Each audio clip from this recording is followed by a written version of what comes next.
Every cat breed has an origin story. Most of them involve some combination of selective breeding, happy accidents, and a lot of patience, but not these five. These breeds weren't created gently. They were born out of war, forged in the wild, and shaped by violence. And their histories are darker than most people realize. Number 5, the Abyssinian, the War Trophy.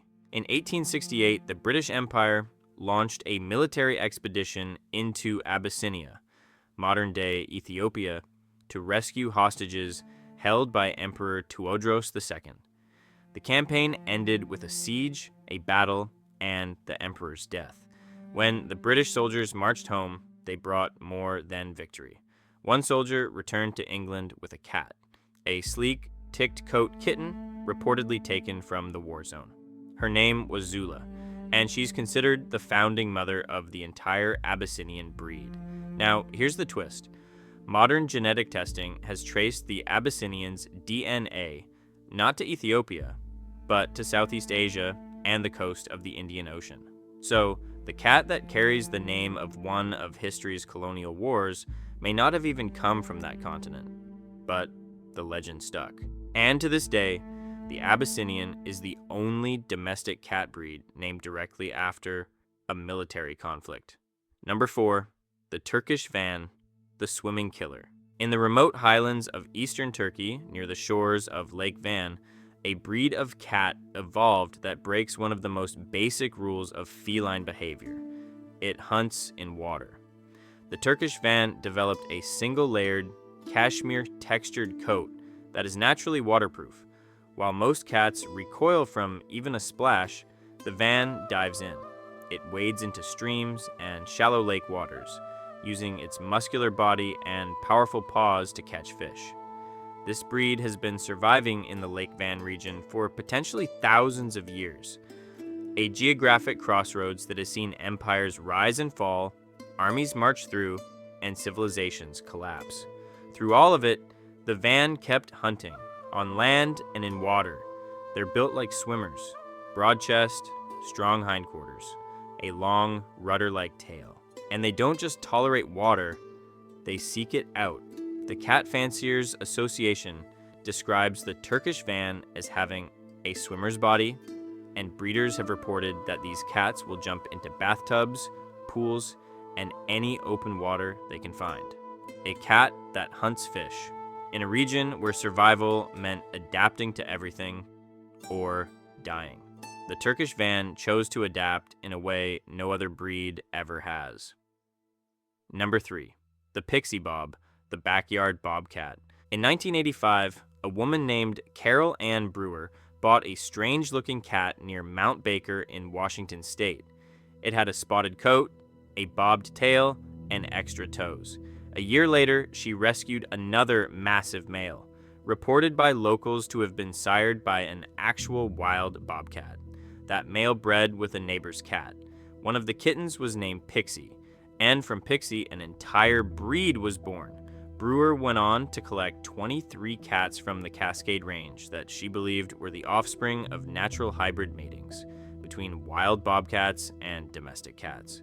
She called them legend cats and used them to build the foundation of the Pixie-Bob breed.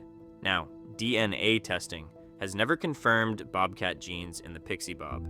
Genetically, they're classified as fully domestic. But look at one and try to tell yourself there's nothing wild in there. They're massive, they're muscular. Many are polydactyl, born with extra toes that look disturbingly like thumbs. And they have a prey drive that makes most house cats look like they're napping through life. Whether or not bobcat blood actually runs in their veins, the Pixie-Bob was built from cats that lived wild in the mountains, bred in the wilderness, and survived alongside actual predators. Domestic or not, this breed remembers where it came from. Number 2, the Maine Coon, the ship cat that conquered a continent. The Maine Coon is the largest domestic cat breed in the world. Males regularly exceed 25 pounds. They have tufted ears, massive paws, and a thick, shaggy coat built for brutal winters. And their origin story reads like a survival epic. The most credible theory is that the Maine Coon descends from ship cats, European working cats loaded onto vessels crossing the Atlantic in the 1600s and 1700s. These cats had one job aboard ship: kill every rat in the hold before it could destroy the food supply or chew through the rigging. When those ships reached the coast of Maine, the cats jumped off and never looked back. They bred with the local feral population, and over centuries of harsh New England winters, only the biggest, toughest, and most efficient killers survived. There's even a legend, almost certainly a myth, that Marie Antoinette loaded her 6 prized cats onto a ship bound for America before her execution. According to the story, the cats made it to Maine even though she didn't. True or not, the result is the same. The Maine Coon is what happens when you take a ship full of killers and drop them into one of the most unforgiving climates in North America. 300 years of natural selection did the rest. Number 1, the Norwegian Forest Cat, the Vikings' weapon. The Vikings didn't just conquer with swords and longships. They conquered with cats. The Norwegian Forest Cat, known in Norway as the Skogkat, is believed to have sailed aboard Viking longships as early as the 8th century. Their job was the same as every ship cat in history: kill the rats. But the Vikings didn't just use them at sea. Archaeological evidence shows cat remains at Viking settlements across Scandinavia, many bearing cut marks on their bones, evidence that the Norse also used their pelts for warmth and trade. These cats were so embedded in Viking culture that they appear in Norse mythology itself. The goddess Freya, goddess of love, fertility, and war, rode a chariot pulled by 2 giant cats, specifically 2 Skogkats. In a mythology built around wolves, serpents, and thunder gods, the cat was given to the goddess of war.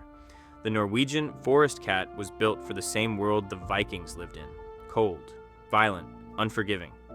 They developed a dense, water-resistant double coat, powerful climbing claws, and a stocky, muscular frame designed for survival in Scandinavian winters.